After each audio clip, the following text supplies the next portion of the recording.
Hindi pwede nakapot ang bagin. Gusto mo mawala sa Pedresa dito? Ba? Ayaw, gusto mo mawala. Ino mo yan? Ang masabi mo ka, sir? Ala, okay lang. Okay lang, ulul. Sabi mo kanina. Ino mo, Mer, pakita mo yun. Ano nga?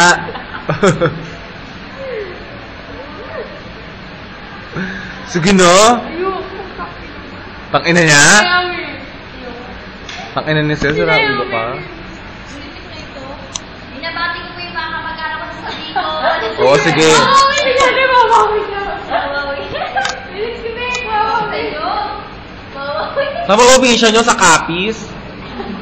Sige, labas mo na yung pakpak mo. Basta rin yun, nasuruin na. Uy, tara-tanong ko din. Ano, tara.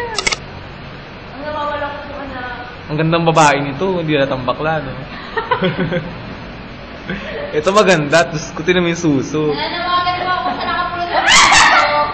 Ang taray ng suso mo, ha? Ano yung may igit? Ano? Ba yan? Hindi ka may igit? Ano? Eh, ikaw na nakakaalam no, aswang ka eh. May butas? Hindi. Ano sinabi? Ano igit? Anong igit? Pag nagpapait ka, igit. Ipot? Nagtitibig. Hindi, gago. Pag napai siya, syempre may ingit ka. Tae ka din. Ingit. Igit. Ang taray yung suso ni, ano, ni Lyra. Walang katagay, Lyra. Ano ba yan? Tigyawat?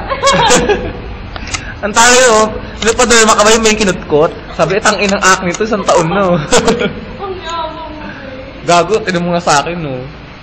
Alam mo kung di na... Kaya yung bus, patas yan eh. Gago, nagbibinata pa lang ako.